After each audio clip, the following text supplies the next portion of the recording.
does that look?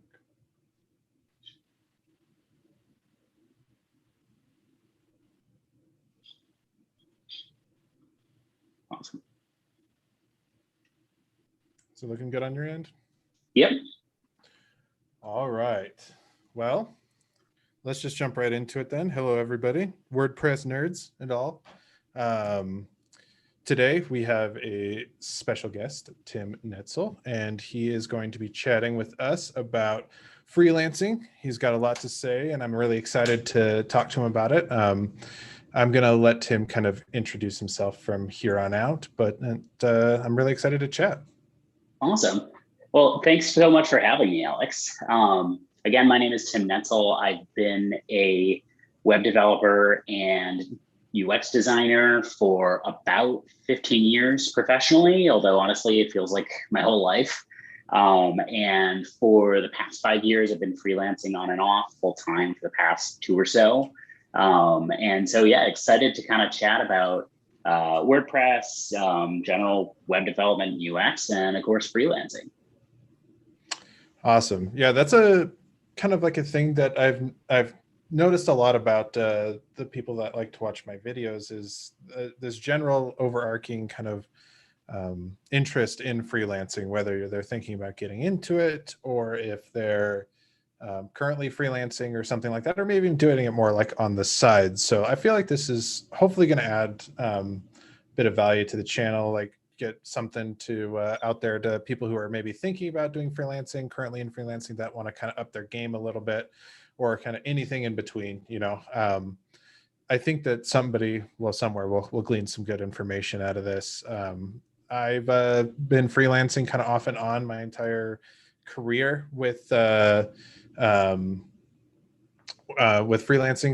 So I've, you know, I've run into some good situations. I've run into some bad situations. So maybe we can talk about a little bit of each. So maybe some positive things we've done. Maybe some things we've had some lessons on, and hopefully some people will be able to, you know, avoid some of the same stuff that maybe we've run into.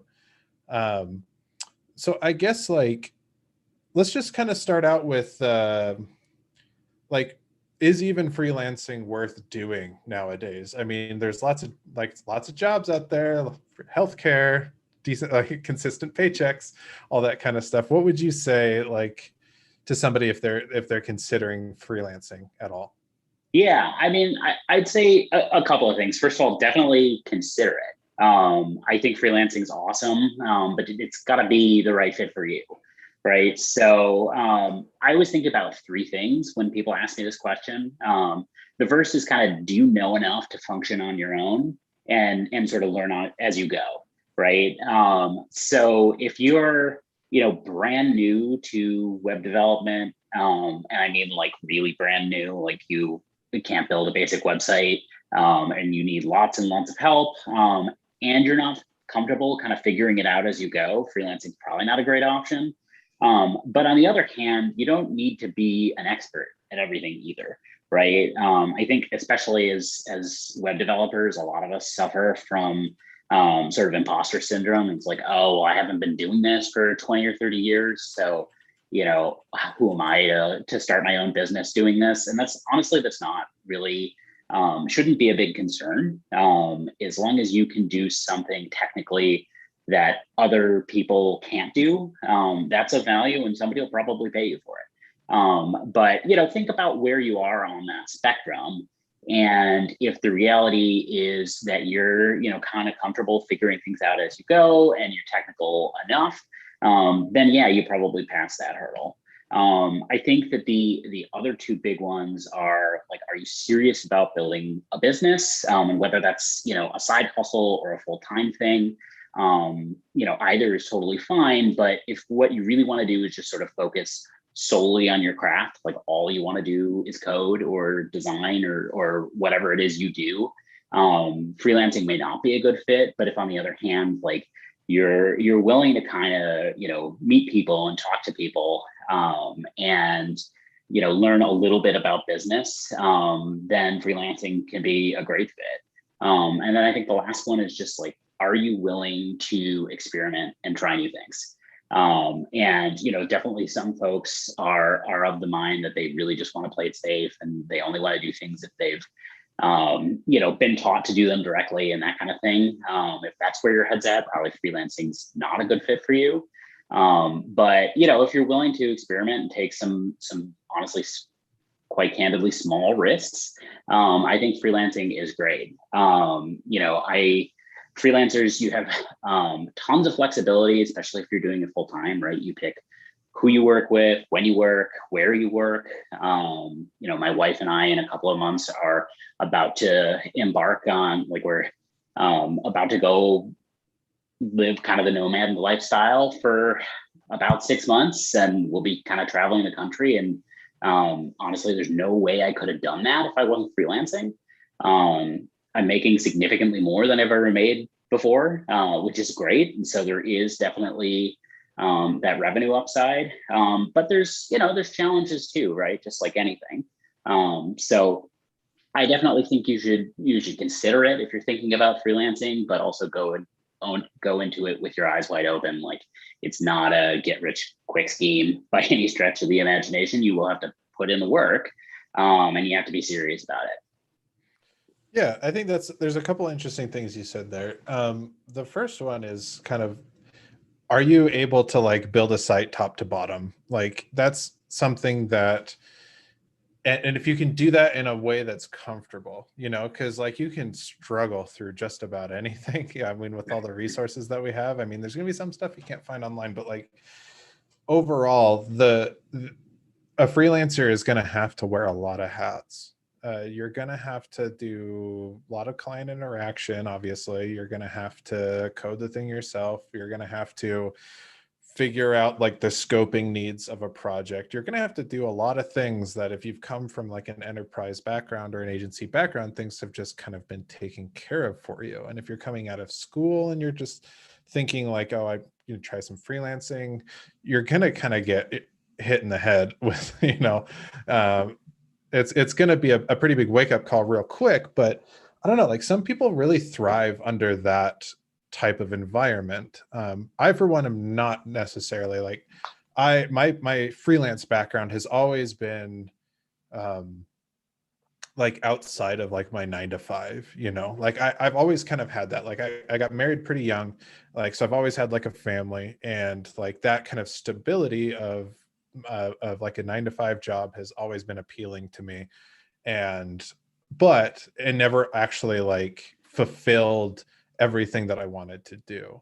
Like a 9 to 5 is very much a structured, like, you do this while you're here. This is your very strict like job description. These are the things that you're going to be tackling. These are the types of tasks you're going to be handling, and everything's kind of limited to what we do as a company. Whereas like once you like start freelancing, all of a sudden you get to pick your clients, especially if you have a 9 to 5, because this is all extra for you. And so you can just start doing stuff that you didn't in your 9 to 5. You can kind of broaden your horizons a little bit. But yeah, then on top of that, you're starting to like having to do all this stuff after hours, which can be pretty stressful. And then on top of that, you're having to interact with clients that maybe you've never had too many experience or have much experience doing before in the past. So I think like, if you're ever like wanting to dip your toes into it, maybe like dip your toes into it rather than like, I'm quitting my job, I'm freelancing now. See if this is even something that you may want to do, because that's one thing that I would suggest, because then you can easily back out if you're like, oh, nope, I don't like any of this. But like you're saying is like, there's a lot of reward to have in a setting like that. Like you can do really well for yourself if you get like a good like portfolio of clients, and you do have your compensation nailed down. You do have good parameters around you, like your time and stuff like that, because like I said, with client work, is you could have some clients that if you give an inch they'll take a mile as far as your time goes. So you could be getting phone calls at 10 p.m. or 11 p.m. at night trying to maybe hit a deadline or fix something because they have a meeting the next morning and they're just like throwing on this last minute. So these are like all kind of things that could play into like a decision like that.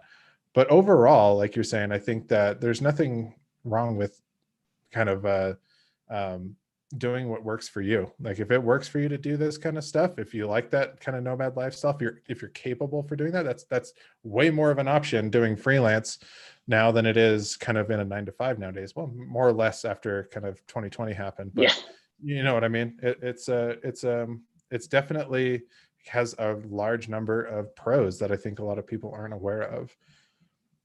Yeah, I think that's definitely the case, and I'd also say, like, I think you're right about a lot of the potential downsides, but I'd add that many of them can be, if not all of them, can be mitigated, if not entirely eliminated, Mhm. as long as you kind of set healthy boundaries, set expectations ahead of time with your clients, and cover your bases in terms of things like contracts and scoping and just some of the basics. And I'm sure we'll get into all of those in a few minutes, but I think you hit the nail on the head when you said there's tons of upsides, right? Whether it's the flexibility that comes with getting to set your own hours, or the creative freedom of picking which projects you do and don't want to work on.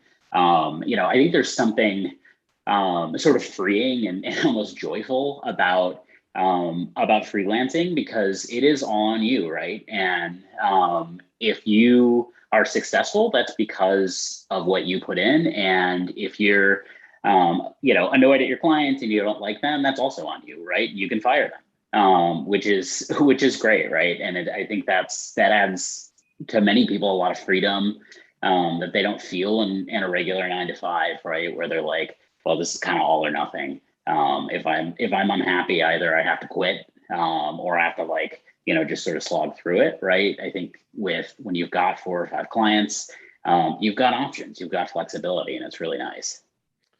So we have a question in the channel that I'd like to get your eyes on at least. So Carlos is talking about he's got a job and he's looking he makes a little extra money on the side, kind of essentially being like a professional WordPress helper. It's more or less a little bit of HTML, a little bit of CSS, but not much more in-depth stuff like that. So it's a little bit more like high level, just kind of going in and editing stuff for people like that. How well do you think you can do kind of build a career off of that? Or do you think if you're going to go down that route, you kind of have to do a little bit more coding? What's your idea on that? Yeah. So I think you can absolutely build a career based on that, for sure. And I think that the question, honestly, is less how technical you are or what specific services you provide, and much more how you position yourself, right? Because I think as developers, or people who are working with WordPress, there's like a lot of emphasis on like, okay, do you know PHP, right? Like, what languages do you know? What frameworks do you know? What technology do you know? But the reality is that, like, the vast majority of businesses, the vast majority of clients don't really care about that. They care about whether you're delivering a solution to their business problem, right? Mm-hmm. Are you Yeah, that makes helping sense. them increase their sales, or decrease their costs, or eliminate some huge operational headache that's got all of their staff grumbling, right? And the people who know how to size that up, and we can talk about how to do that, but how to size that up on a first call or two with client, and understanding, okay, here's really what they're trying to solve. It's not this project that they're asking me to do, it's this business need, right? And then demonstrate to the client that they know that that's what they actually want. Can sell the same service, right? Whether it's copywriting, or minor tweaks to a website, or really deep in the code, they can sell the same service for substantially more. And so I'd say, like, yeah, do you want to get more technical? If you're interested, definitely get more technical. It certainly doesn't hurt to have more tools in your toolbox and have more flexibility in how you solve different problems. But I think the bigger thing that I advise you to do is to really, like, try to hone in on what people are actually asking for. And also, to the extent that you can, move from selling your time, which obviously doesn't scale, right? Like, after you're working 40 or 50 or 60 hours a week, you start to get burnt out and you can't do much more. to selling your expertise, right? And that could be technical expertise, but it could also be expertise in terms of like conversion optimization or marketing or copywriting or like whatever else, and put kind of your unique spin on it, to sort of help your clients hit their goals. I like what you said about how you're supposed to be selling like solutions to problems and not necessarily like an end product, if that makes sense. So like, for example, if somebody needs like, hey, we need this, our site to, I don't know, do this thing with our clients. Like instead of just like having them come to you with like a prescriptive, like, here's what we want you to do. We just need somebody to just get this thing done. It's like, okay, maybe we need to take a step back. Maybe we can solve this problem a little bit differently from, I don't know, like a higher level. Like starting to ask those questions from a higher level about let me sell a solution rather than just like my time to fix a thing. Is that kind of what you're trying to say more or less? Yeah. Like if a client comes to you, for example, and says like, okay, we need a new website, right? Your first response shouldn't be like, great, I do that. Or I mean, maybe it should, like you should say, awesome, I do that. But ask why, right? And ask, I'm sure a lot of the folks watching will have heard of the like 5 whys game, right? But like, what's the underlying need, right? Okay, well, we think that's going to increase sales. Okay, great. Well, what are your sales like now? Right? How many customers are coming to the site? What percentage are checking out? What's the average order value? And keep kind of digging deeper and deeper. Like, what do they hope it's going to be?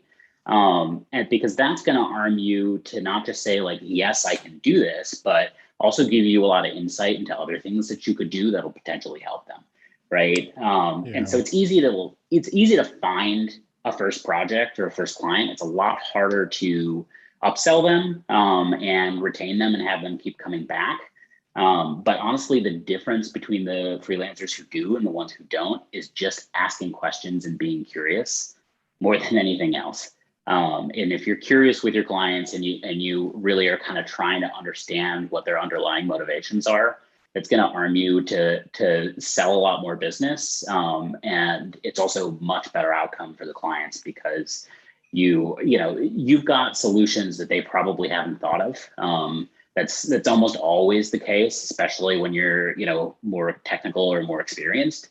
But even if you're not, right, like your sort of creative spin on things, and bringing different ideas to the table is a huge value add, but you can only do that if you understand what they're really trying to do kind of under the scenes.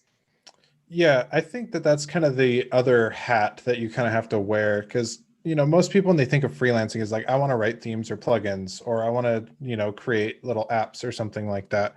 But there's so much more that goes into it because essentially when you come in as a freelancer, there's all this potential to become more of like a partner to the company rather than just somebody who's there to kind of like a construction worker, right? Like instead of coming in just to kind of pour the cement and lay the foundation of, that's all they need you for. All right, goodbye. You can come in and say like, all right, well, what are we building here? And like, maybe we can, figure out a way that I can be a little bit more useful. And I think if you can get in a position where you're adding more value than just the code that you write or the plugin that you install or the images that you upload, like that's all of a sudden where you can start to see a little bit more long-term success with like a freelancing career. Because like you said, like your time isn't necessarily scalable. Like there's 24 hours in a day and there's only so many hours a human can work before all of a sudden you're burnt out and then you lose all this potential because now you're burnt out and now you can't even work your 40 hours a week. So like being Right. able to get into a position where you are, I don't know, just adding like more value than just the code that you write and the time that you're putting in, because that's where I would say you start to see real success, and that's a harder skill to hone. I think that, like you're saying, is like knowing the right questions to ask up front is really important to setting up the expectation of who you are when that relationship is being formed. Because if you say that you're like, yeah, I can build your website, what do you want? then all of a sudden you're just kind of like another kind of faceless developer that's just kind of, we're going to hire you, then when our contract's done, we're done, and then that's it, thank you, we'll call you the next time we need something, maybe, you know, or unless we find somebody cheaper. Like that's kind of like as far as it's going to go. But if you can be invested in the business, if you can ask all these kind of questions, and all of a sudden they're like, oh, like this person actually wants to help us and to actually do, you know, more than just, you know, write the code. They want to know all these different aspects about our business, what our sales are, how we can kind of integrate that into what we're asking them to do, all this kind of stuff. And then all of a sudden you have a way better first impression. I think that when the next time a project comes up, or if they were thinking about doing more, now all of a sudden you're like in a way better position than you were if you were just like, yeah, what do you want? You know what I mean? Totally. Yeah, you know, I'll tie that into a question I just saw somebody else ask, which was, you know, about sites like Upwork and Fiverr and whether they should, you know, first of all use them, but also like compete on price using those websites. And I think that's very tied into how your clients and potential clients perceive you, right? If the perception is that you're just a developer, right? You're just kind of a code monkey, and like they give you a task, you do the task without really putting any critical thinking in terms of like, is this the right thing to do? And will it actually help them fit their goals? Then you're going to end up competing on price regardless of what platform you're on. Now, you know, I do think certain platforms, Fiverr and Upwork among them, really encourage people to compete on price. And so I think if you're trying to build, you know, a sort of high ticket business, which if you're serious about this and serious about this being a career, I'd recommend you do. Then those probably aren't the best platforms. And there's, don't get me wrong, there's certainly exceptions, right? Like I've heard of $100,000 Upwork projects, but they're really rare and they're hyper competitive. And so there's a bunch of better places to look, whether it's online places, you know, there's some great sort of high value job boards that tend to have freelance work on them, like AngelList, which caters to like tech startups. And we work remotely, which obviously, as the name implies, is all remote jobs, which are, you know, I'd say probably 40 or 50% of the gigs on there are freelance or contract work. But, you know, I think that bigger thing is ask yourself how you're positioning yourself and who you want to be, right? Like if you really just want to do code and like you want really clear instructions without like, you know, any opportunity for interpretation, you know, by all means do it. And maybe Upwork and Fiverr are good options for that. But you know, there's ways to make more money, and I think quite frankly have a lot more fun. You know, if you look at other channels, and you know, I think there's a lot of stuff you can do locally too, like Slack groups and meetups are great opportunities to meet clients. And you know, I know a lot of people hate networking. I certainly do. I'm an introvert, but it doesn't have to feel like that where you're, you know, like schmoozing and working the room. Honestly, if you're just like curious and talking to people, and I think like local Slack groups are a great opportunity for that, because people just, you know, ping out to the entire Slack group, hey, do you know someone who does WordPress? And you can just raise your hand and say, I do, let's talk. You know, so yeah, certainly you could use those, but I think it's probably worth considering a bunch of other options first. And, you know, either way, consider how you're positioning yourself.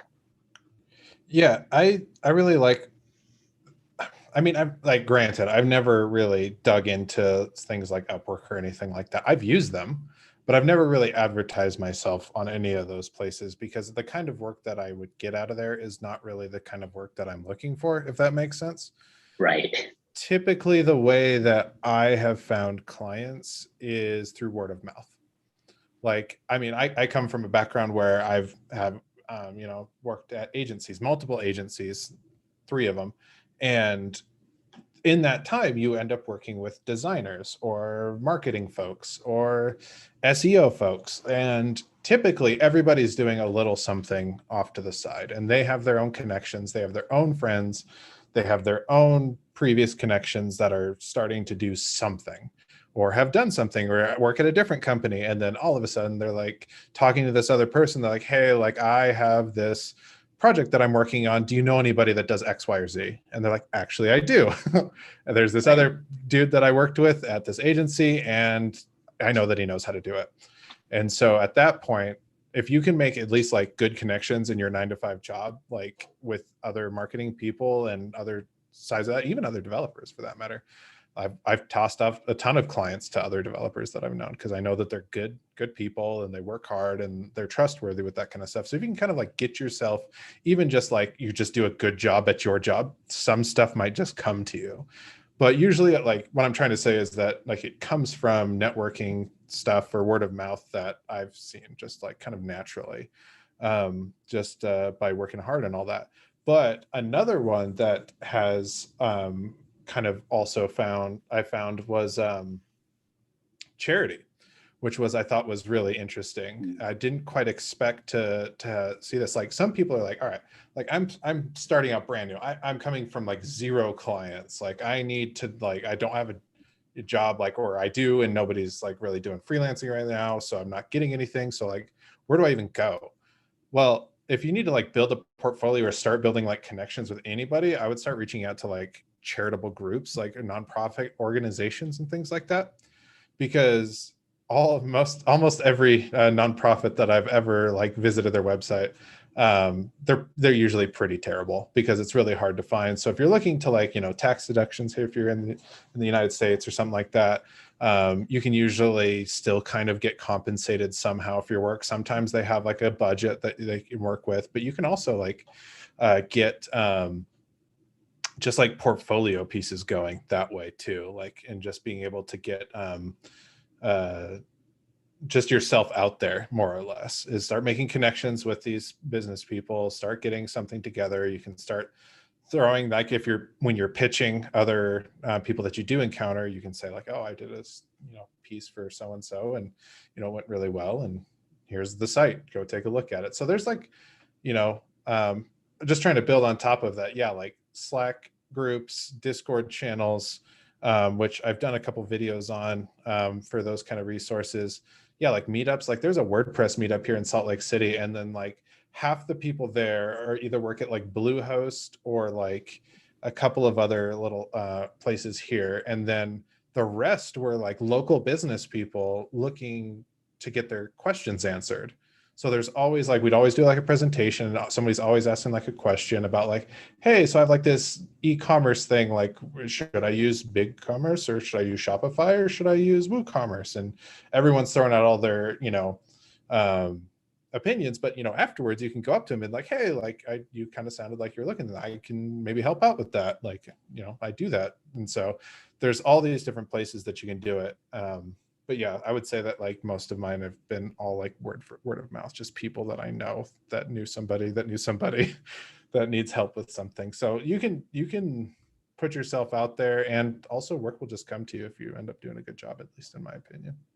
Yeah, I definitely think that all of that's right. And it's been my experience as well. Like I've got tons of clients through referrals, but one thing I know, because I coach, developers who are looking to go freelance and designers who are looking to go freelance, is that you can also sort of engineer that success too. You don't have to just wait around for it to sort of happen to you.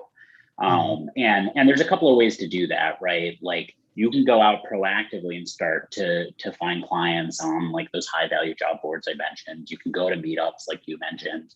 I think you also hit the nail on the head when you said, meeting other developers, meeting also people in related industries, right? Designers and marketers are fantastic. And I've gotten tons of referrals from designers and marketers because they do things that are complementary to what I do, right? So they are already working with clients, but they don't do what I do. And so, as soon as their client says, oh, like we've got this need, right?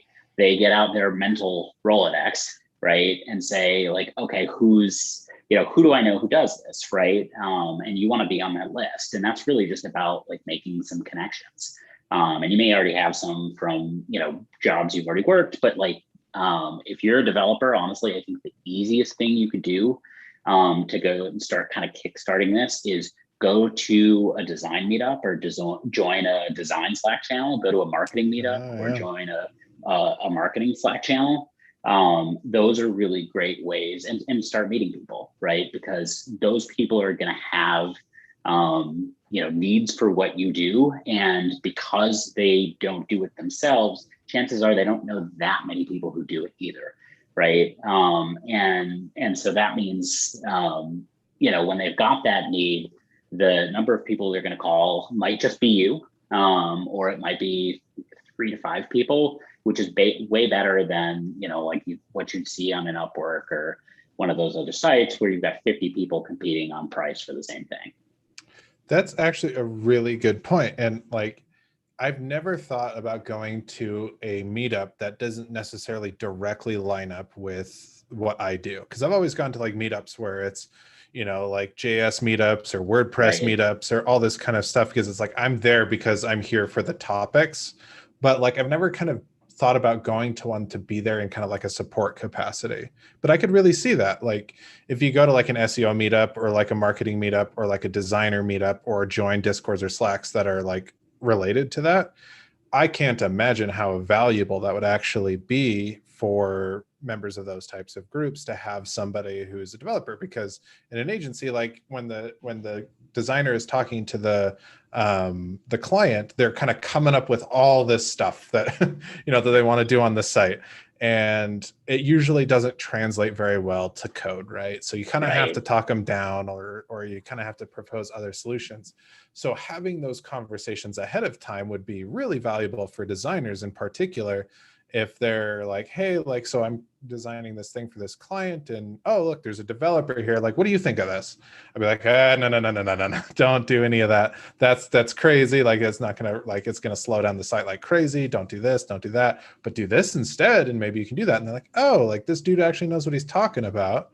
So, hey, maybe like next time I have, a client or a freelance client or something like that, I know who I can talk about because, they're really smart at what they do, and they could definitely add some value to this project. So I actually never thought of that. That's actually a really good point.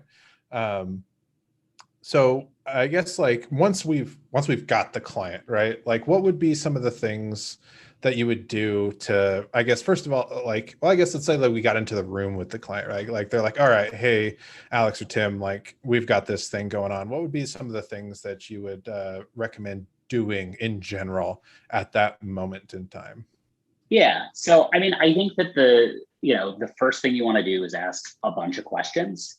Right. And so it's like I said, like you're working to uncover and quantify that business need.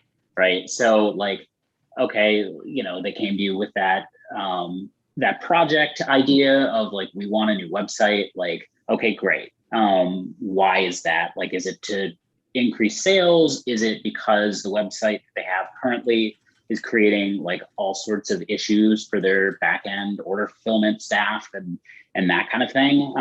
And once you've established that, then the question is like, how much, right? How much is it costing them in lost revenue or lost time and lost costs? And that the reason you want to do that is twofold, right? First of all, it's going to establish you as someone who cares about their business and as an expert, and allow you to design a solution alongside them that doesn't just like kind of scratch the itch behind their problem, right? But like knocks it out of the park. And number two, doing that is going to allow you to charge a whole hell of a lot more, right? And so I saw, it's funny because I saw another question from Carlos about like how do you compete with people who are charging $30 for a website, right? And honestly, the answer is you don't, right? If somebody wants to pay You $30 don't for a want to. website, yeah, it's because they're not serious about their business, right? You want people who want to pay $3,000 or $30,000 for a website, right? And the way you find those people, we kind of just talked about. But part of what you're doing when you first talk to people is evaluating, is this that kind of client, right? Are they serious about growing their business? Are they serious about investing in it, right? But then you don't just build them any old website, right? You understand what their goal is. You design and build something that's going to meet their goals. And so that, that first conversation, I think, is all about doing that. It's also about establishing credibility. And everything I just said, I found is like kind of the easiest way to establish credibility, because if you're asking smart questions, people are going to assume that you know what you're doing, even if you've never done it before. They'll ask you some questions and that kind of thing. And you're also kind of starting to scope things out a little bit. And so there should be like a lot of questions about how much of the things do they want, right? It's a great opportunity to start to like define the price range of the project. And oftentimes on that first call, you'll get questions about price. My advice is to respond with a range. And so oftentimes people will say like, well, how much does this cost? How much would you charge to design a new WordPress and build a new WordPress site? And my response is always something along the lines of like, I've done projects like this for as cheaply as 3K and as much as 30K. And it really depends on what you want, right? And so let's talk about, what the business value is to you. And, talk about your budget, and then I can design a solution to fit that. And that's really nice for a couple of reasons, because typically you end up somewhere in the middle. And so it gives you an opportunity to like decide what the two ends that are going to establish that middle are. But it also gives you flexibility. So you're not like backed into this corner where you have to name one number without, knowing anything about who they are and what their budget is. So those are, a couple of the things that usually happen on the first call or two. I'm curious, Alex, what have you found on your first call with a client? I think, yeah, the price thing always comes up. It's really tough because you never really want to do, like, you want to set yourself up as an expert, right? Like, we're talking about competing with Upwork, right? And Fiverr and all that kind of stuff. There's $30 clients, and you just don't want to be any part of that. Like, there is a space for that. If you knew that's what you wanted to do, that's what you would be doing. And it seems like anybody who's like watching this video right now knows that that's probably not the best route, because if you're competing against $30 websites, that means you have to go $29. And like, that's not really a viable solution for most everybody. So you need to be getting like the bigger fish. You want the clients that are more serious. You want all this kind of stuff. And so usually, they want to find out, number one, if you are an expert in whatever they need. Like, you need to be asking those kind of questions that we talked about earlier, not just like, they're like, all right, well, what's your price? And like, all right, well, what's your budget? And it's just like, oh, okay, like we're going to be going down this rabbit hole, and we're just going to be doing back and forth. And then we still don't even know really what the scope of the project is. But if you're asking questions about like, well, what are your business needs? Why are we doing this? Like, I need to know the entire lay of the land before I start building a castle on it, because it could just, sink into the bog. We want to make sure that we have a good idea. And if you are asking those kind of questions, all of a sudden you're putting yourself in a position to where you're going to be getting the higher dollar amount. Even if there is a magical budget that they have in the back of their brain, all of a sudden they're going to be putting you on the higher end of that spectrum, because they know about everything that you're bringing to the table isn't just, it's not just as simple as, throwing together a couple lines of code, that you're aware of everything else. So like, I like to ask all about that kind of stuff, and just like get like a good scope of work as well. Like, that is something that I feel like is completely missed a lot of the time. Is we get really excited that we got this new client. So like, all right, let's go. Like, what do I got to do? Give me the logins, give me do this, do that. But I think taking it slow, I think is a really,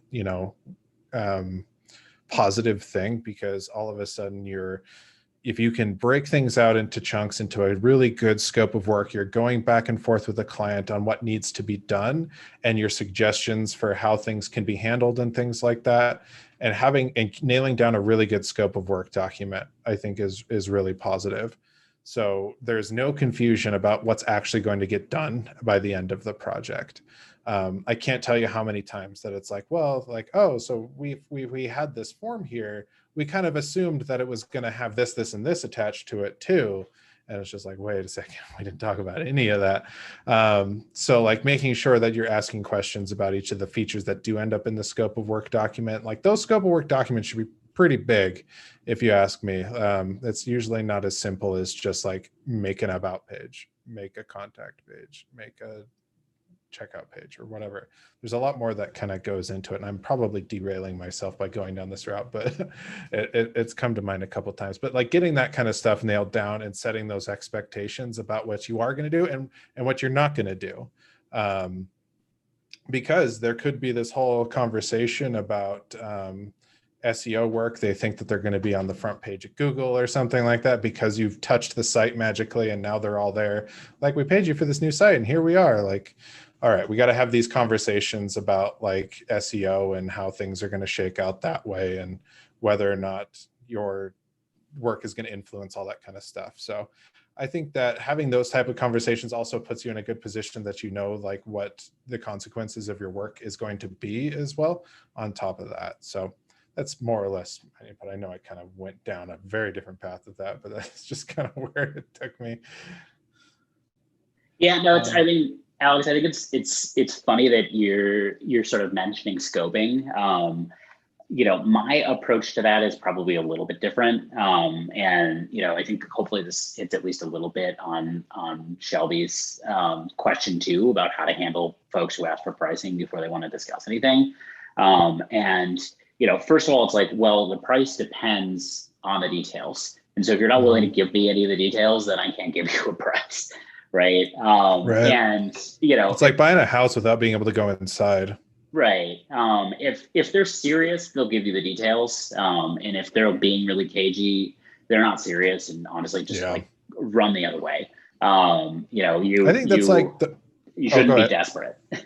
Exactly. Like this, somebody said like pay peanuts, get monkeys. Like I understand that sentiment is like you need to know, like, this is an interview that goes both ways. Just like when you're getting a regular job, like you're interviewing them as much as they're interviewing you for the job. Like you don't want to be going after clients that are not worth it to you. Like, and that's kind of, there's like those different tiers of clients and there's different tiers of freelancers. Because if you're doing stuff for $5 on Fiverr, then that kind of puts you into a specific category. You're going to start to get clients that are like that. But if you really want to make freelancing a career, you have to set yourself up into the kind of those like upper echelons of freelancers. Like you are going to be the kind of freelancer that takes on these $3, $5, $10, $20,000 clients.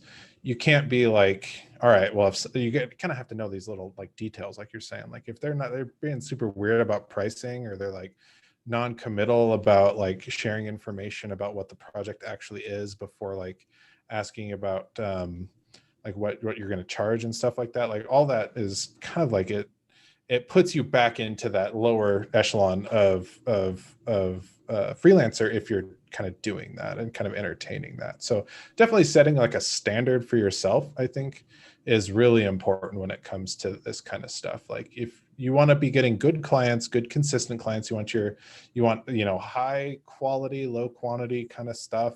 That kind of feels like a really good place to be in. Good relationships with clients and stuff like that. You're really not going to get that off of, like the lower dollar amounts, or kind of like the shady clients and stuff. Like, not saying that they're bad people, of course not, but like the idea that if you're kind of in there and they're being really weird about pricing and whatnot, you probably that's like your good sign to walk. Yeah. I mean, and you know what, Alex, I'll say it. Some of them are probably bad people. Not all of them by any stretch of the imagination, sure. Right? Some of them just aren't professionals. Or they don't know what they don't know. And you want to avoid those types of clients, right? Because they're just a time and a money suck. I've generally found that the best clients I have are also the ones who pay me the most.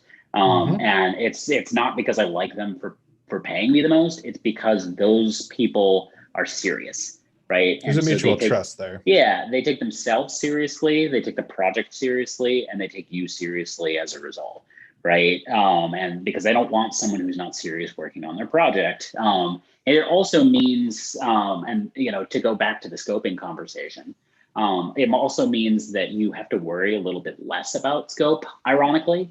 And scope creep becomes less of a thing because they're focused on their business goals, not like an arbitrary set of features, right? Like they're not adding bells and whistles just for the sake of adding bells and whistles, right? And so like if they're really trying to, cut down on the back end cost, because their inventory system sucks, they're not going to be pushing you to add some random, like, flashy thing to their website. If they're really focused on growing sales, same thing, right? Like the quickest, cheapest, fastest thing that does that job is what they want.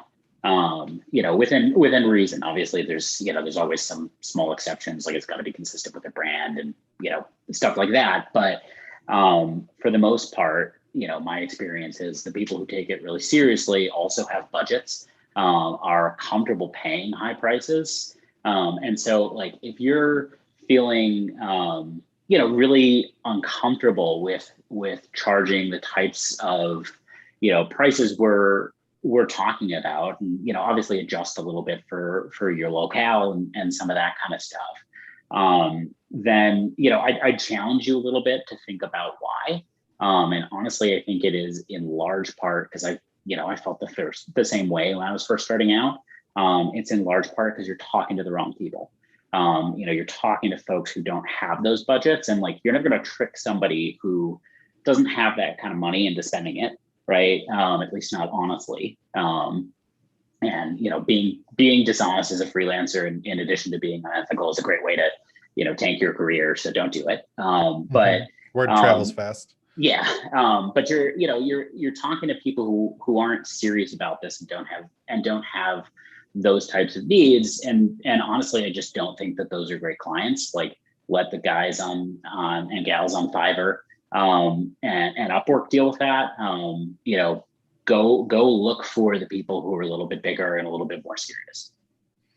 Yeah, I think that kind of success kind of snowballs a little bit. I think you can make that snowball as big as little as you want, like once you've kind of started it.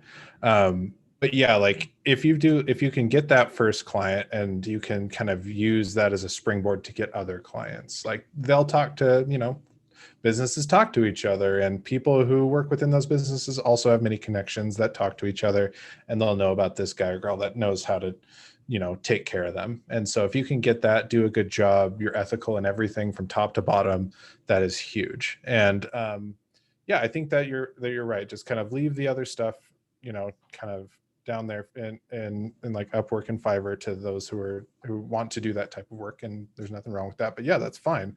But yeah, if you're going after the bigger fish, then you kind of need to set yourself up in a way to do that. And I think that what you said about just kind of being like overall like ethical with your dealings on all that kind of stuff is a kind of a no-brainer, but I feel like it should be emphasized just in case there's any sort of question about it at all for everybody, is like, make sure if you're going to promise something, actually deliver it. Make sure that if you are charging by the hour, make sure that all your time stuff is correct, all that kind of good stuff, making sure that all that is on the up and up. That's just not a position you ever want to get yourself in if you're planning on doing this at all, really.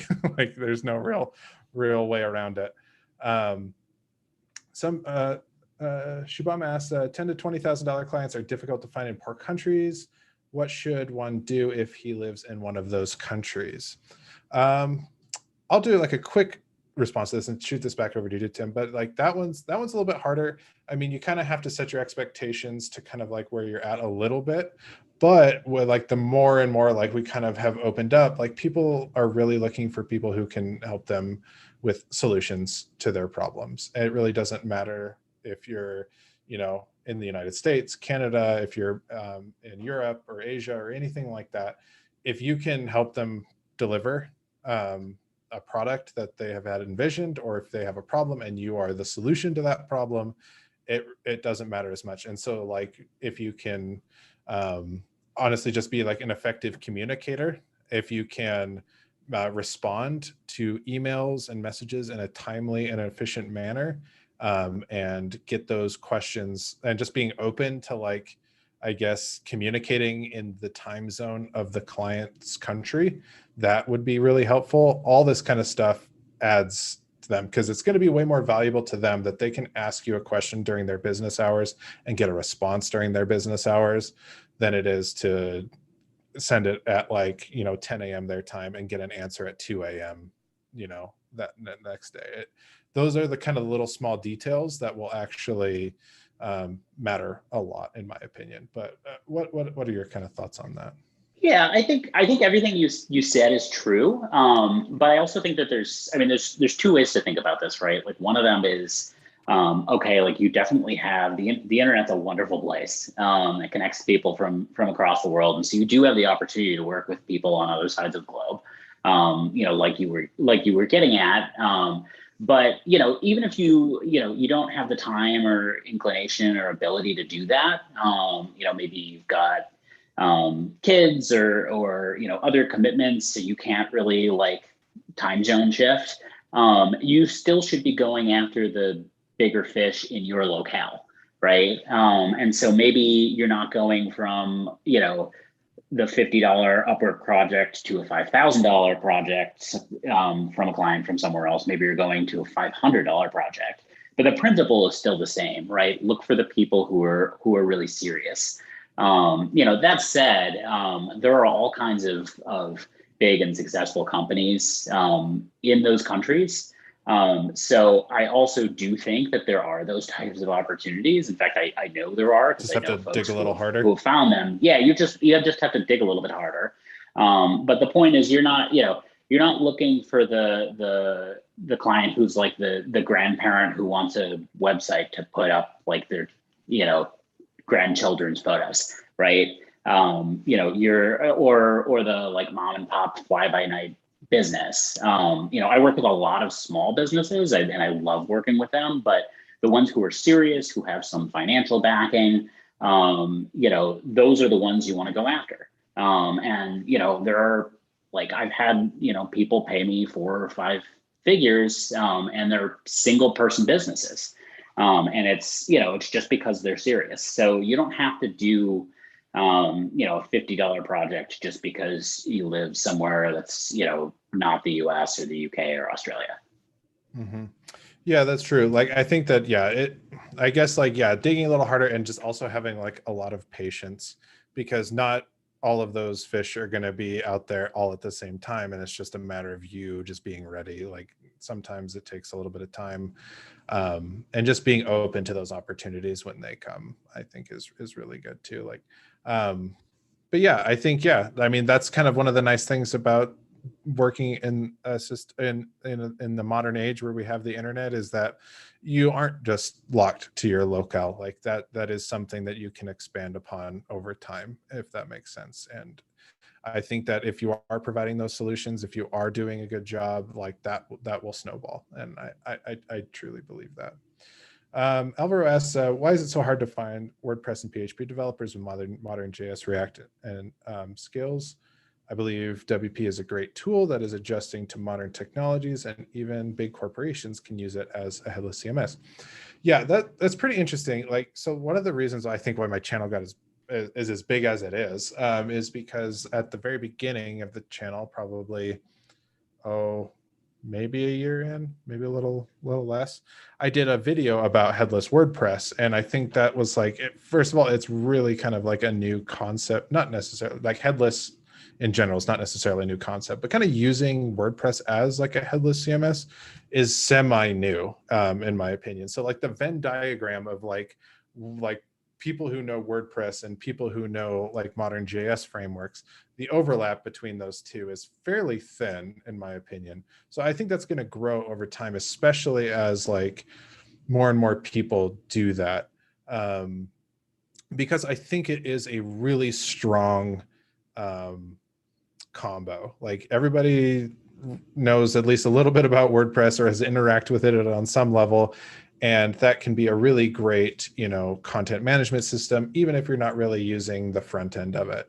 And I think the power of the front end JS frameworks like Gatsby or Next or something like that really makes kind of like, it takes all the good things out of WordPress and combines them with all the good things of a front end framework.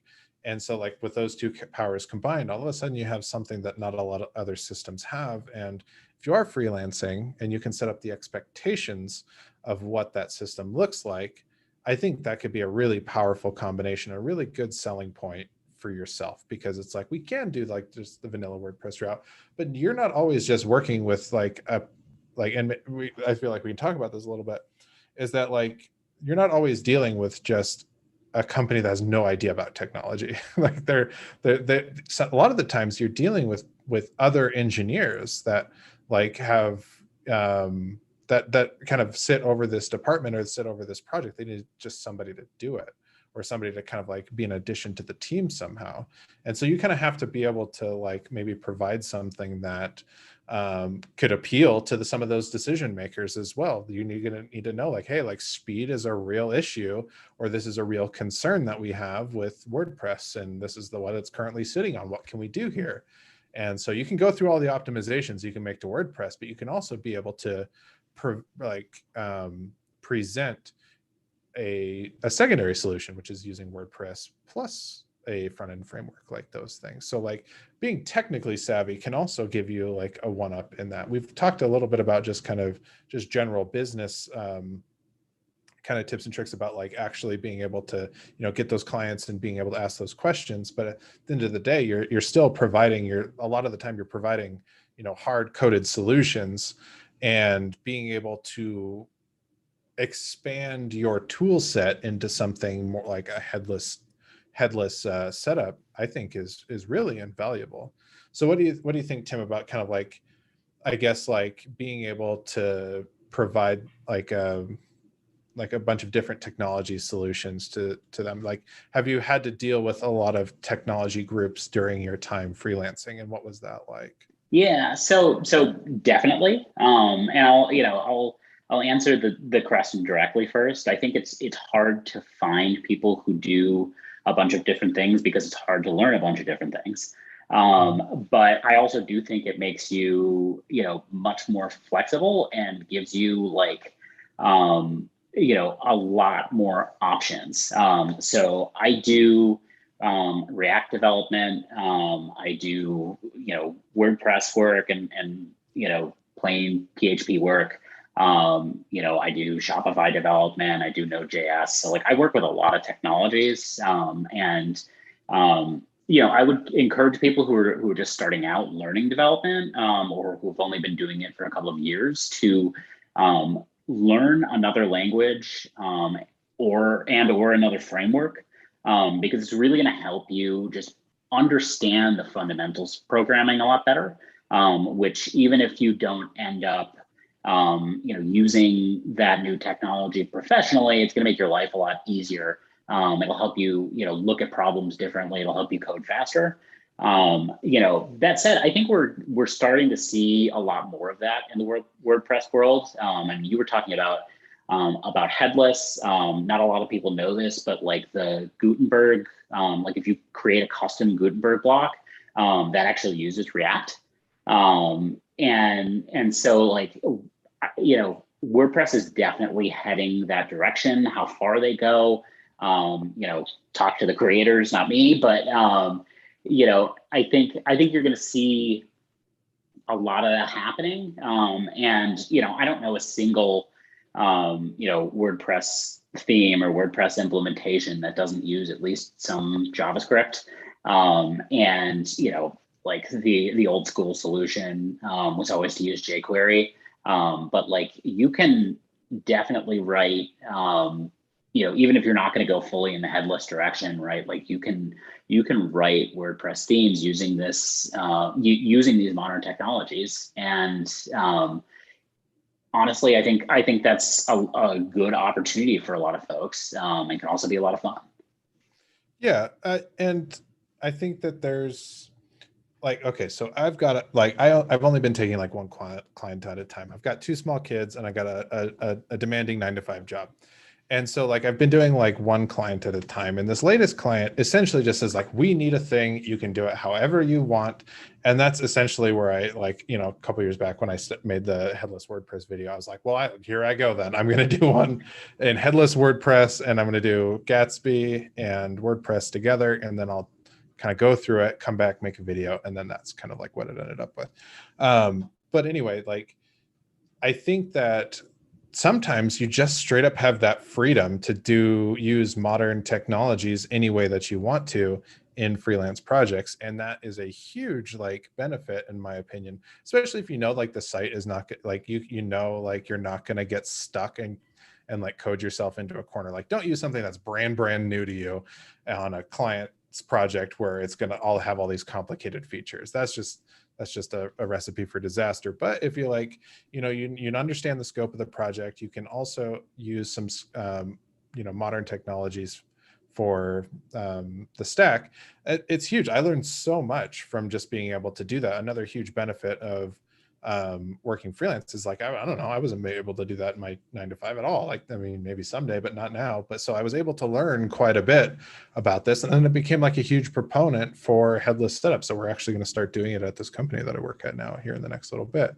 So it's huge. But yeah, like, I think that if you can become, if you like, I mean, the more things that you know pretty well, the better, I think, like, because there's lots of times where, you know, there's like a weird balance that you have to make. And I'm just kind of, this is just stream of consciousness at this point. Like I'm not really have too much of a point here, but what I'm trying to say is like, there's this kind of weird mix that you have to create where you have to be an expert in kind of like the things that you're doing. So you can sell yourself as that expert. You're not just kind of a commodity. Like there's not like 50,000 developers that are just like you. Like you know these systems really well, so you can do pretty much anything in them that the project requires. So there's never going to be a real point where you have to like throw your hands up and like, sorry, I just don't know how. But also like there's all these other requirements that a project could have that you might need to adhere to. Like in the case of the site that I'm working on currently, it needed to be able to serve images really quickly. And obviously Gatsby was like the best tool for the job. It's got Gatsby image in there, everything's statically generated. So you get these really cool images, but they're loaded really efficiently. So like knowing Gatsby kind of like ahead of time and knowing that the scope of the project was all going to be image related, like that together was able to help me put like the best project that I could out. The best product is what I meant.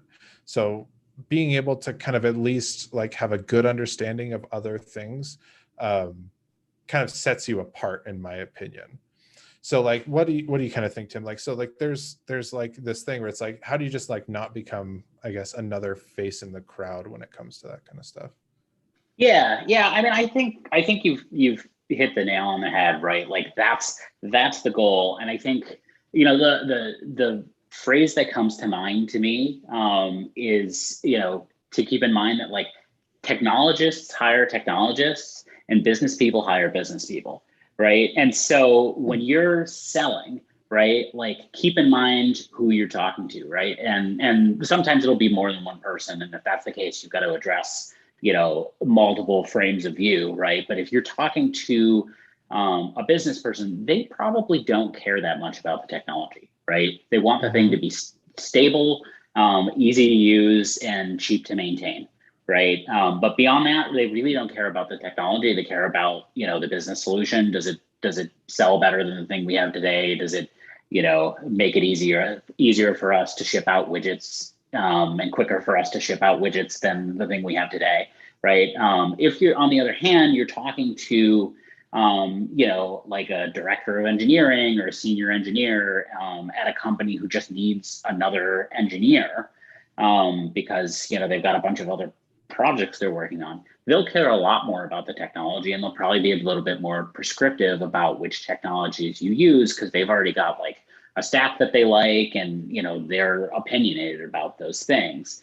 And so like my advice for you would be, number one, to like practice figuring out which of those two personas you're talking to, and have a, sort of a pitch ready, right? Like a unique differentiator for each of those, right? So, and usually like it's helpful to have a couple of them on the business side, right? Like one of the things I pitch really frequently, and sort of like pitch myself on is like I do conversion optimization, right? And so like I work in all of these different technologies, right? Like Node.js, React, WordPress and PHP, Shopify, and a few others. But like when I'm talking to business people, like I'm barely talking about that at all.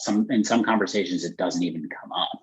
I'm much more focused on like, all right, like your business goal is to grow sales. Great. Like, here's a bunch of ways I've done that in the past. Here's, looking at your website now, some things we could try, that kind of thing. But when I'm talking to a technologist, it's like, okay, great. Like I just built this, similar project in React for a client last week. We just launched it. Like you can go check it out and like, hear some of the technical details on like how we structured things, right? It's a different conversation. And so, just bearing in mind who you're talking to, but then also having a unique differentiator for that person, right? Or that persona, right? Like technologists want to feel confident that you know what you're doing technologically. Business people want to feel confident that you are going to be able to deliver a solution that meets their business needs. Yeah, I think that's a really, really important piece of advice is know your audience. You can't be throwing out a bunch of techno jargon to the business people, and you can't be just talking all this business stuff with the tech people. You need to know they're both looking at you for different reasons, and you need to be able to speak to each one of them individually and kind of speak their language more or less. So I think that's really important. So know who you're talking to and then talk to them in the way that they need to hear. And then I think that'll set you up pretty well. Let's kind of get more down to like brass tacks about like pricing and things like that. There's usually a lot of questions around how to structure pricing, how much should I charge, all this kind of stuff. So I'd really like to kind of hear from you. Like, what is the typical advice that you would give to somebody who's like, I don't know, like, how much do I charge for any of this? How do I even go about like even coming up with a number? Yeah. So, I mean, my first response when I get that question, and I get it, pretty much constantly, is to ask the question back, which is how much do you want to make? And like, obviously everyone's going to say, well, like as much as I can. But there are trade-offs, right? And so I think it's important to think about these things in terms of like a range. So in the US, the average freelance dev makes somewhere between like 100 and 120K. But like the people in the 95th percentile are making, 300 to 400K. And so, the way that happens is very different, right? Like what the people who are in the 95th percentile are doing is very different than the average person. And, what the average person is doing is very different than, those people who are in the bottom 5th percentile who are, just going out on, Fiverr or Upwork. And we've talked about that a little bit, right? So right away, just by doing some of the things that we've done or that we talked about, over the past hour or so, you're going to get yourself at least closer to that average number. But the thing to understand about pricing is that it's based on a couple of different factors, right? And so like the traditional way that freelancers price themselves, is either like cost plus, right? Which means like I calculate how much this is going to cost me to do, right? So like I take a project and like I multiply it by the number of hours and I try to come up with some, cost for my time and then add, 20 or 30 or 40% to that, right? That's like cost plus, right? There is also sort of market-based pricing, and honestly, like cost plus kind of often is masquerading, but it's really market-based pricing, which is like you go and you look at a bunch of, try to get comp numbers, right? Like what are other people charging for the same thing, and charge based on that. Those are both really useful inputs, but ultimately your pricing should be based on value. And so, this is one of the reasons we talked about this at the beginning of the call, that it's so important in those first, 1 to 2 conversations to quantify the value of what you're doing, right? Like how much revenue is it going to drive if you're successful? How much money is it going to save, whatever it is. And then what you're going to try to do is kind of like triangulate between those 3 things, right? Between like cost plus, market-based pricing and value-based pricing. And so, like you want to know what the range is, right? And so like, I'd say for people doing the types of work we're talking about, like building WordPress themes that are, or that kind of thing, who are sort of in like the, or React websites, whatever it is, who are sort of in the like average range, right? That like hourly would be somewhere between like 75 and 150, right? And in the US, right? In like major metros. And you can kind of like, you can get that information by looking at, just Googling around for it, like PayScale and some of the other folks have like, those ranges. But your point is you want to be in the, the top end of that range, right? And maybe even above it.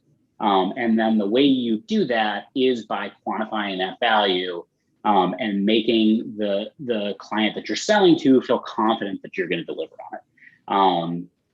And when you do that, it becomes easier and easier to charge more premium prices. It's also a better outcome for the client. And so they're happy to pay more.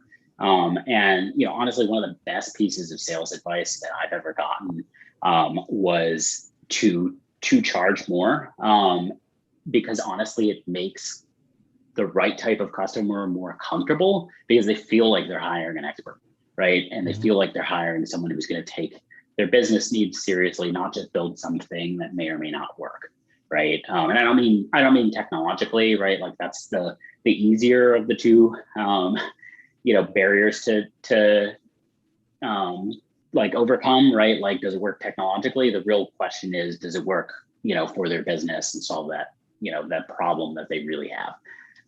So that's, generally speaking, how I think about things. And so like the other part of this is like how you sort of size clients up in those first couple of conversations, in terms of what their budget is. And so what I try to do is like, I've got, an hourly, and I don't charge hourly. And we can talk about like pricing structure in a minute, but like I've got an hourly rate, roughly speaking, in mind, that like, I never want to go below that because, that impacts my profitability and I don't frankly have to go below that.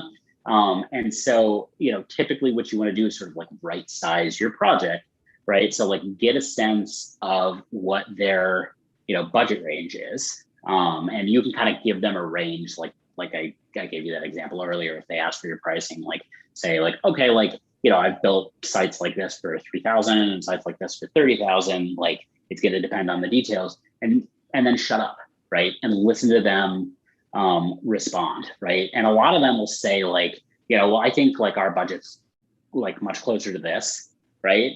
Some of them won't give you that information. You got to kind of like ask a couple of questions, but like the key line here is like, if I understand your budget, like I can design a project that'll meet your needs in that budget, right? And so like, we may not get all the bells and whistles, but like, you don't want bells and whistles, right? Like you're not paying for bells and whistles, you're paying for a business result.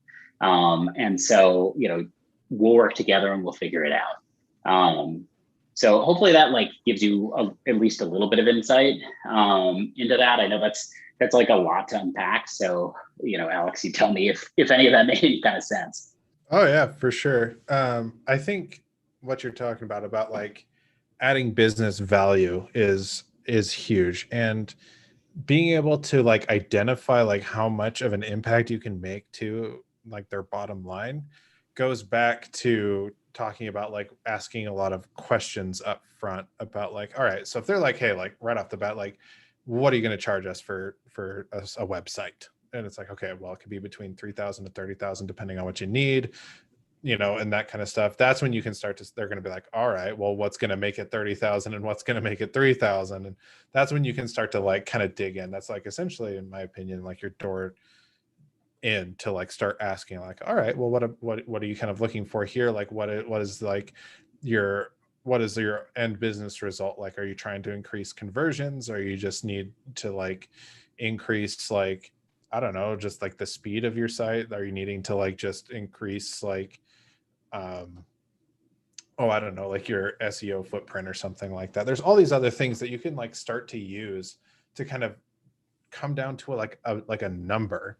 And if you're like, oh, this, what I can do for them will end up making them like $6 million or something like that. Okay, well, now all of a sudden you're not going to be charging, like $3,000 anymore, because now all of a sudden, like the impact to their bottom line is going to be much more than $3,000, and it's going to be much more worth it to them if you can give them that max potential of what you can give them. So that kind of like helps you kind of draw all of that a little bit more. And so like, I think that, and another thing that I wanted that you said that kind of piqued my interest was talking about like having like an hourly rate in mind, which I think is really interesting. Like, I think that could be like the number that is just like your, what's a good way to put that? That is like your like your make even point, is like, if I just charge my hourly rate, I've essentially just broke even. And so like adding that cost, or that like kind of like padding on top of it, actually makes it kind of better for everybody in a weird way. Like, it makes it better for you, obviously, because you're getting more money. But like the other end of things, like if I know that I'm getting paid for what I'm doing and I'm being fairly compensated for it, I'm just inherently going to do a better job, in my opinion. Like they're getting something more out of it because I'm going to be working the best that I can, because I know that I'm getting compensated fairly. If I was getting paid minimum wage, I probably would give minimum wage work. If I'm getting paid fairly, I'm going to give out fair work, and even better, So I think like making sure that what your base is, so you don't like are spending dozens of hours over on a project, which is essentially cutting back on how much you're making per hour, versus like, oh, I know that I've made my break even and I'm actually making this kind of stuff on top of it. So like I can kind of gauge what my true compensation is for all of this. And yeah, I think it just works out better for everybody when you're actually getting paid fairly. So like I would say like fight for yourself, because ultimately it's gonna benefit them and you. And there's nothing more that like it always pains me to open up a project that I know I've already hit my break even point on, and like I'm having to dump more hours into it. So giving yourself that room, because scopes like inevitably creep. There's always something that like we miss. So making sure that you're paid for all that kind of stuff too, all the incidentals that are coming through.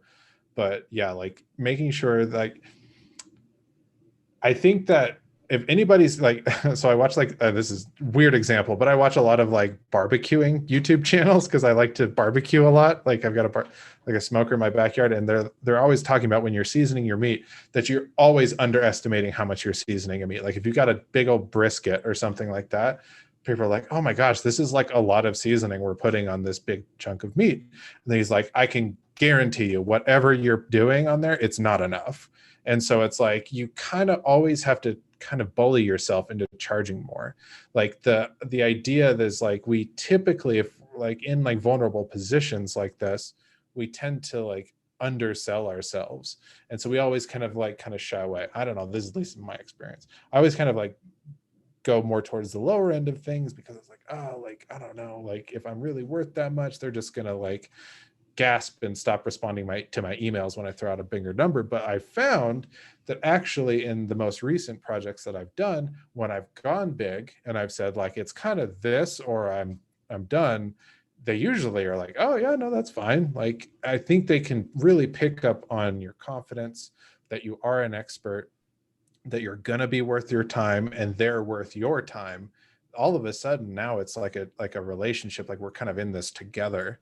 And so I think that is another piece of advice, is always charge more than what you think you're worth, because at a certain point, like I think we tend to kind of cut ourselves short a little bit.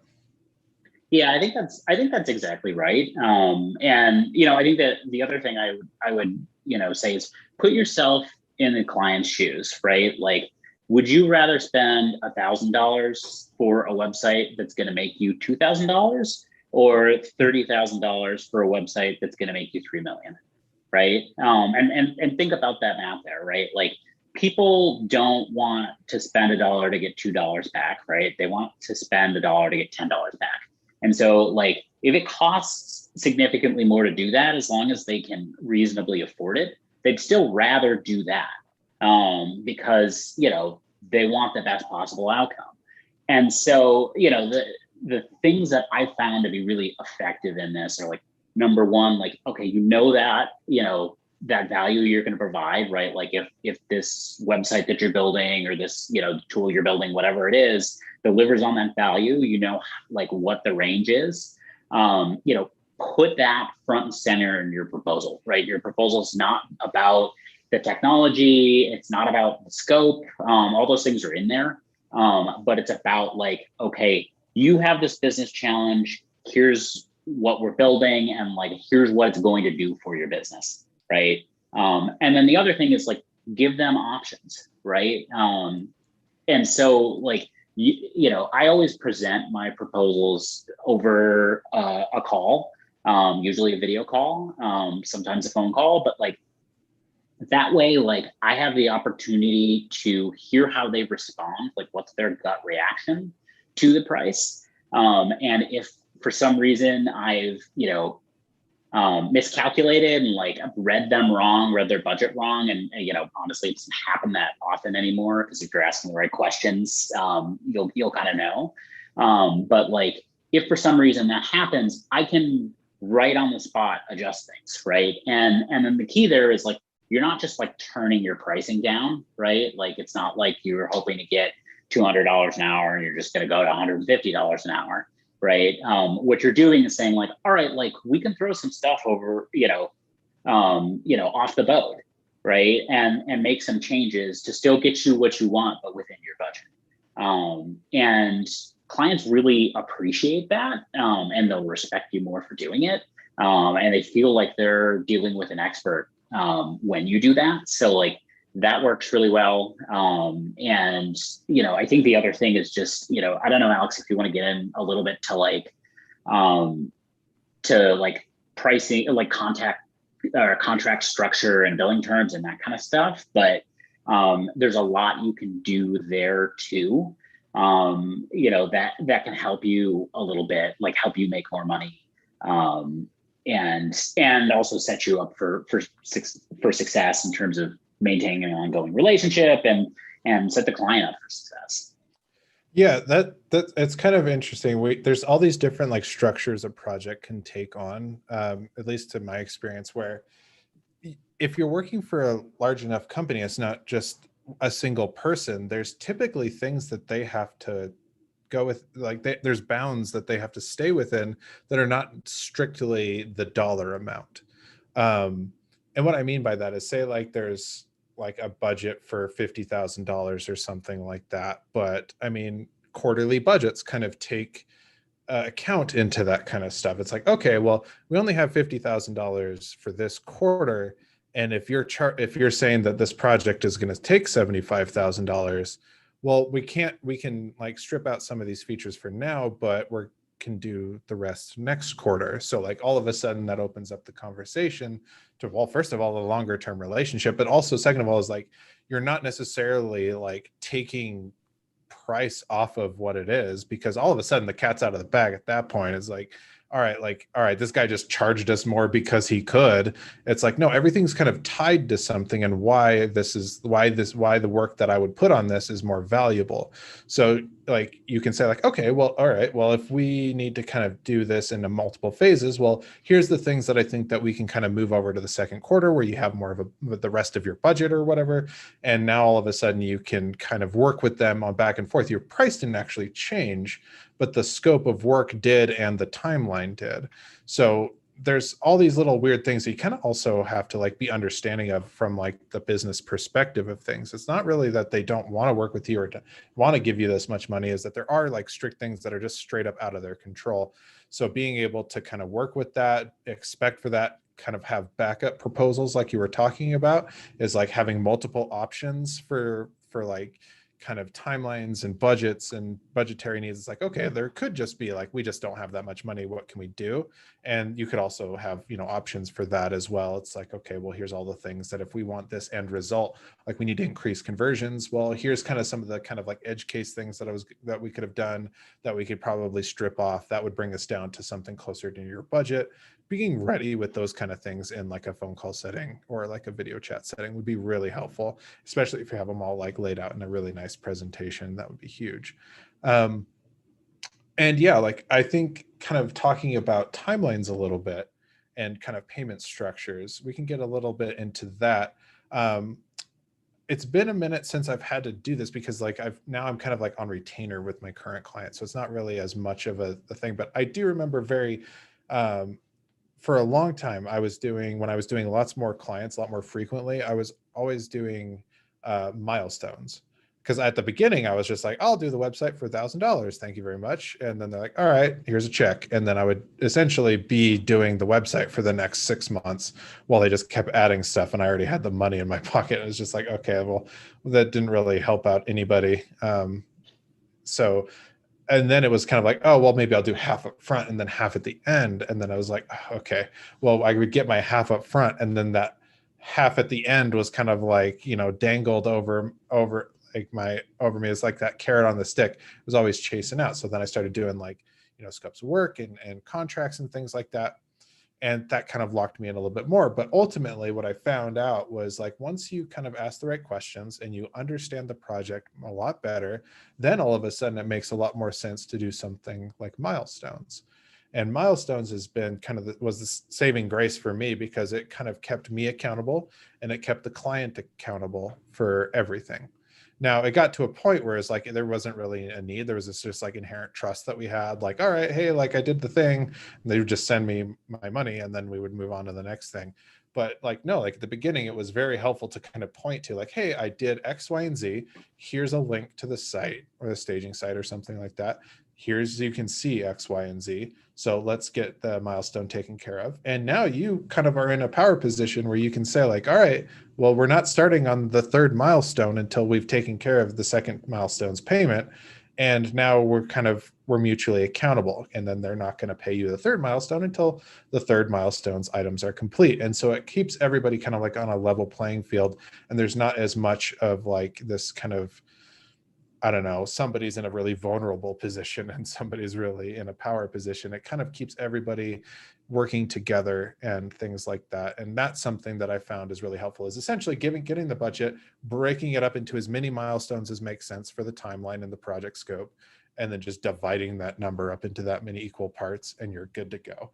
So that's what's worked for me, but I'm not really sure like if you found like a way that's more helpful or what are your kind of thoughts on the milestone approach anyway? Yeah, so I definitely use it and I'd say, I've got a bunch of retainer clients as well. And for them, I don't use it for obvious reasons, right? Like they're paying me on an ongoing basis and I'm doing work and, we've been working together for a long time and everybody's happy. Mm-hmm. But you almost never sell a retainer right off the bat, right? So like your first project is either going to be hourly or project based, and you can charge a lot more if you do project based, and you're good at it. So like do that, and I use milestones. I'll split things up depending on the length, right? Like if something is shorter than 2 weeks, I just charge 100% upfront. And that's kind of like, I've got a good reputation. People can talk to other clients. Like I get my work done. And if you're not willing, because something that's less than 2 weeks isn't that expensive. Like if you're not willing to do that, you're probably not that serious. But for stuff over that, right? Like something around a month, like I'll do half up front and half at the end.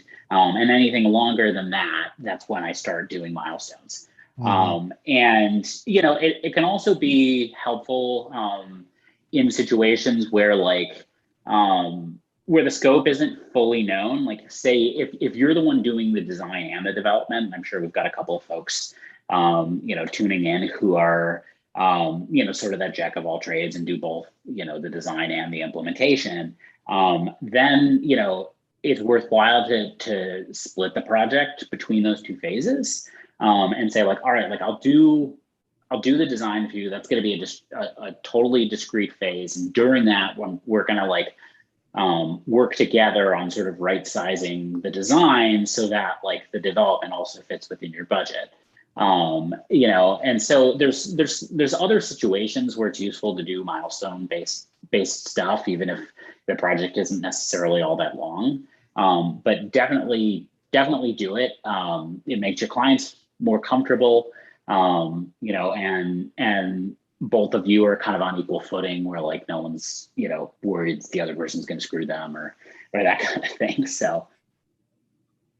Yeah, I think that it kind of depends on the situation. I wouldn't recommend a milestone for a project that's going to take you 3 hours. Like, Right.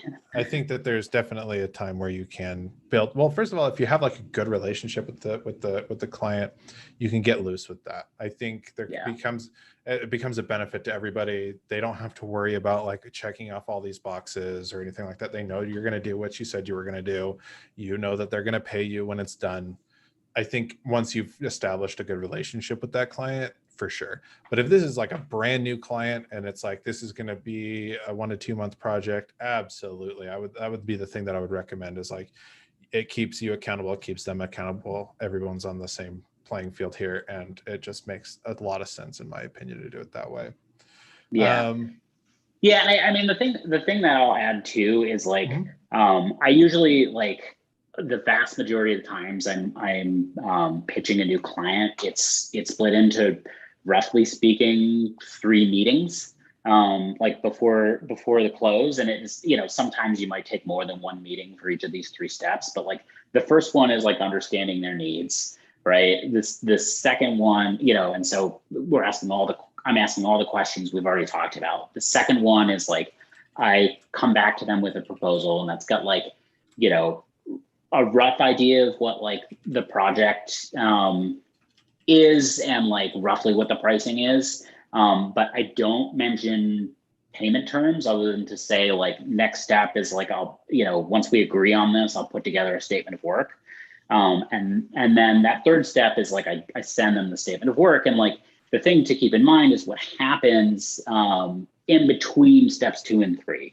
Right, which is where you have a conversation about the proposal, and like in that conversation, you'll get it'll be very obvious if they're the type of client who's going to constantly be doing scope creep, because rather than saying like, what about X and Y, and having it be like a couple of things that like, maybe needed to get added, they'll have like 10, right? And when that happens, you definitely want to either use milestones, or like you can like cap the project and say like up to X number of hours, and anything over that like is extra. Like there's different ways to handle it, but like pay attention to how they respond, because if they're already like right from the get-go or asking for more and more and more, they're definitely going to do that later in the project. Yeah, that's true.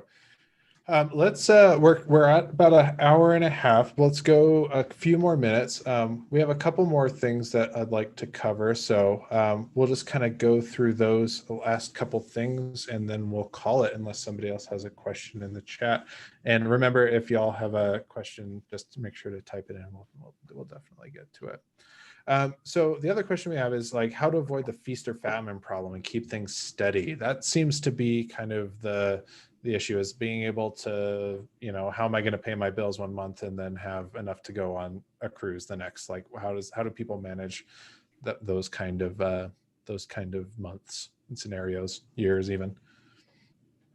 Yeah, so I've got a couple of approaches to this, and I think that the nice thing I'll say is that like, I don't know a single freelancer who's been doing this for more than like 1.5 years or 2 years full time who has that problem anymore. So like, It's a problem for sure when you're starting out, but like it's almost never a problem after that if you do good work. And there are a couple of ways to handle that first, year to 2 years.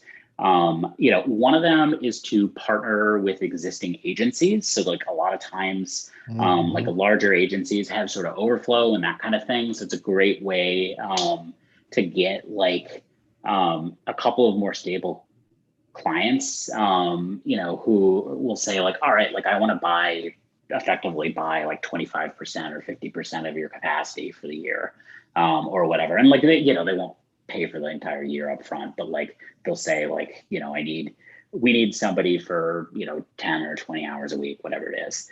So that can be like a really good way to deal with that. Another thing that you'll want to focus on is just like closing retainer clients. And it's, honestly, like it sounds daunting, but it actually isn't, right? Like one of the key questions you ask is like, when you're talking to your clients, is like, is this a discrete project? Like, one-time need that you guys are going to have, or is this something that's ongoing? They'll almost always say it's a little bit of both. And they'll say like, well, we want to start with this, but here are some other things. And it's also an opportunity, like as you talk through the project, to point out things that they might need that you can do on an ongoing basis. And so like, particularly early, those retainer clients are really important. Later, like as you start to establish yourself, it might be more beneficial to actually have less retainers, at least if you're sort of like selling your time, because obviously that doesn't scale as well, because you can charge more on a project basis than you can for a retainer. But so like those are a couple of the things that like I usually recommend to folks. And usually you can find, if you find 2 or 3 agencies that you're sort of partnered with, that could eat your entire capacity up. And they won't pay you quite as much as other folks, but it's like nice to have them, to have a couple of them, sort of in the wings. So like when something happens, if like you can't find a client for a month or two, you've got some work, you've got income coming in. Yeah, I think that's a really good point. I've actually done that in the past, where I've contracted with a agency for a while, and that actually works out pretty well. Usually you're kind of getting the work that nobody really else wants to do, so you kind of have to be prepared for some of that. But every now and again, like once you kind of like establish, I think this was an agency that I had previously worked for, and then like said, hey, I'd like to get an extra work, I'm here. You'll actually give you like full on like good projects, because they know that you work well, and they can kind of get that off of their plates and trust you with it. So it could actually turn into something that's pretty lucrative and actually be like a really good relationship. But I think at the same time, yeah, you kind of have to pick and choose and who you're actually working with and the kind of projects that you're willing to take on there. But yeah, it's a great way to kind of fill out your time, and is a great way to even build like relationships, even with the clients themselves. It's possible to kind of make connections out that way too. And Yeah, then so, oh, go ahead. One other thing I'll add to that is Yeah. just like always be thinking about like upsells and cross sells and things like that, right? So like first of all, like if you're in the WordPress space, for example, which I'm assuming a lot of the folks watching right now are, right? You should have affiliate relationships with every one of the major WordPress hosts. And like any of the like major plugins that you find yourself using regularly that like have premium versions, like have affiliate relationships for those, because like those are great ways to bring in revenue. Sometimes it's monthly revenue, like you get an affiliate cut for the lifetime of the subscription. And so like those are really helpful things to do, but also be thinking about even small retainers that you can sell to your customers, right? So like I've got a handful of folks who are paying, for like me to go in and like update plugins, update the WordPress core, and like run a couple of monthly reports for them, right? And it's like it's all stuff that they could do, or they could honestly like they could turn on like auto updates and like automatically do backups, but like they just feel better having somebody do it who knows what they're doing in case something goes wrong. You know, and you package like a traffic report with it and a couple of other things where like you give them some insights. You know, people will pay for that, and it's not necessarily going to be huge, right? Like maybe they're paying you like $500 a month for like something like that, and it comes with like, you know, a few hours of like if an emergency happens, you'll like do some stuff. But people will pay for that, and it's like a nice way to round out your income. Yeah, I agree. Like, I mean, there's plenty of things that I pay other people to do just for peace of mind. I could definitely cut my own hair or like fix for certain things in my car, but I'd much rather leave those kind of things to an expert, you know, like there's peace of mind there. And like, I mean, particularly with updating plugins and WordPress and all that kind of stuff, you update a plugin and all of a sudden your site tanks. That's something that it's really hard to do if you don't know what you're doing. But if you're a developer, now all of a sudden you're like, you know how to roll it back, you know how to go fix some stuff, get it back to where it was, and then kind of flag it and figure out what's going on there. So yeah, there's definitely a space for that, and people will absolutely pay for that. So that's a really good point. Let's just jump down to our last question, which is, how do you structure things to make managing multiple clients easier? I'm going to toss that one over to you because I only take one client at a time right now. Yeah, so I do a combination of things. So number one, like invest in automation, right? So like, and when I say that, like I'm not talking about like AI or crazy things, right? Like just I pay for Calendly as an example, right? And it's so people, you know, my clients know if they need to meet with me, they can just click on my, you know, go to my Calendly URL and find a time on my calendar, right? So like I don't spend time, you know, going back and forth with them about availability. But I also block off large chunks of my time to do heads down work, right? And so like I've got, you know, time every day to do like actual coding, because like anybody who codes knows, like if you're getting interrupted every 5 minutes, you're not going to get anything done. So those two things I think are really helpful. And there's, you know, there's other pieces of it you can automate, like invoicing and things like that. You know, I use Harvest and Stripe for, you know, time tracking and invoicing. Those are really helpful. But I think the other big thing is just setting boundaries and having good habits. And so, you know, a couple of months ago, I was pitching a client who's now like my largest client. You know, I pitched them on, you know, on some ongoing work. I had done some work with them in the past, you know, that was project-based. And they're, you know, they're now paying me a retainer. And one of the things that was like a little bit unclear to me was like, all right, like how much time am I going to have to be on the phone with them? And, you know, I was just really candid with them. I was like, you know, I've got a lot of clients. You know, I want to make sure that like, if I take on this project and do the best possible job for you, and I also continue to support my other clients. So like, if you're looking for someone to act as an embedded member of your team, it's probably not a good fit. And I can help you find another freelancer who would be a better fit, right? But if on the other hand, like you're comfortable with me kind of just running things, like we'll, you know, check in on Slack and maybe have like one meeting a week, you know, 1 to 2 meetings a week, like, you know, if you're comfortable with that and it's really just more about like having someone who's an expert in these things, then I'm a great fit, right? And you can have those conversations with people and just be candid. Like, this is what I can do and what I'm willing to do, what I'm excited about doing. And this is, you know, what I can't, right? And what I'm not excited about doing. And like, people really respect that. And you can oftentimes find that, like people actually appreciate it. So like, and, you know, you can also, but it doesn't have to be always those big conversations either, right? Like I use Loom, which is a, you know, screen recording app, because obviously I'm working on like lots of websites. And a lot of times it's like, okay, like I have a question for you, or like it was time for you to review some of my work, and I'll just walk people through it.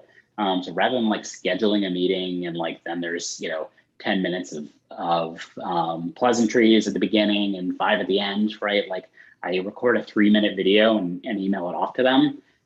They appreciate that too, right? Because then they don't have to have another meeting on their calendar. So there's a lot of that kind of stuff that you can do, but it's, I think, just a combination of like, number one, automation, number two, setting boundaries, and number three, like just being in the habit of tracking your time and making sure that you're not spending too much of your time on like project management types of things, unless that's the type of freelancing that you do. There are definitely project management freelancers, but like, track your time, and the things that are big time sucks will start to jump out at you, and then you'll figure out a way to like automate or streamline them. Yeah, I think those are some, you had some really good points there. I think the one thing that stuck out to me was not overextending yourself and setting the expectations of what your current availability is.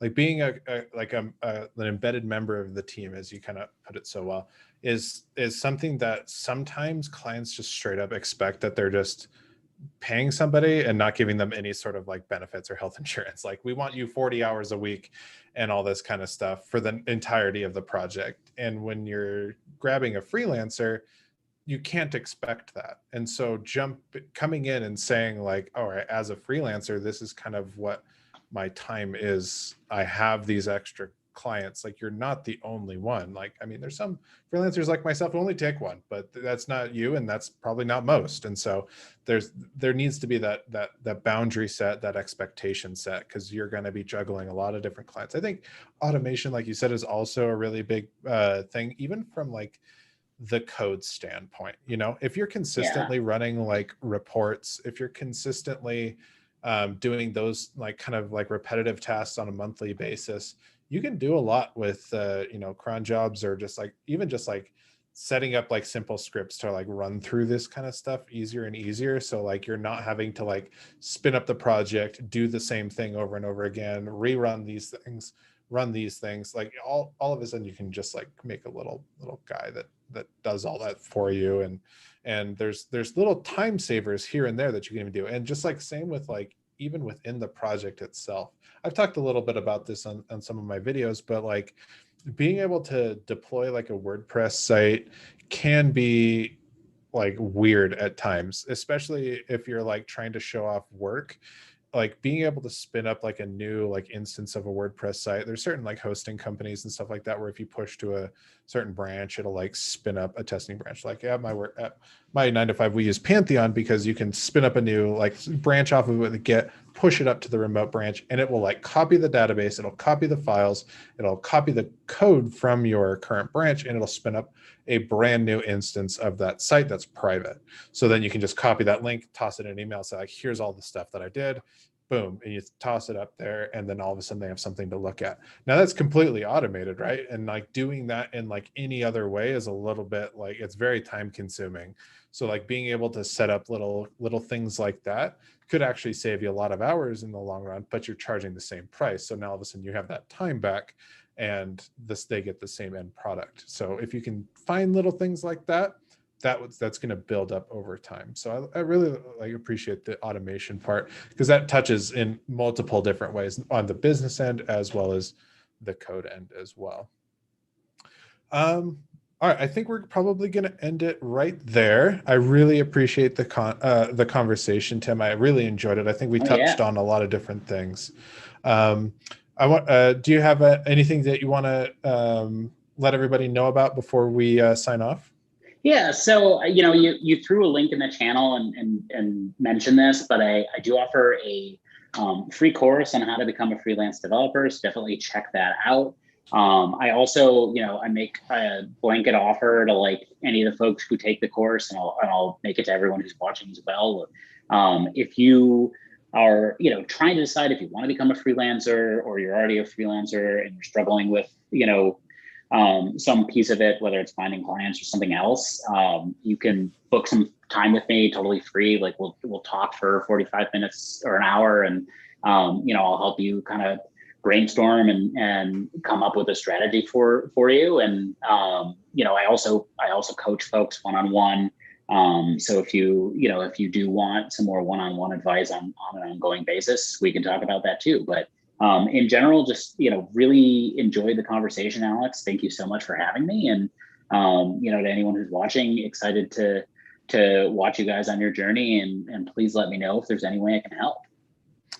That's great. Thank you so much. I appreciate your time. Also, guys, remember that we've got the WPcast YouTube channel. Make sure to subscribe, all that good stuff. Got videos every single week. At least I try to, and I try and throw in some of these kind of more podcast styles every now and again. So if you'd like to, have me chat with Tim again, go over some stuff that maybe that we didn't get to, or you have some questions that you didn't think of until later, be happy to talk to Tim again. Really enjoyed our conversation. So anyway, thank you guys for watching, and we will see you in the next one. Thanks, guys.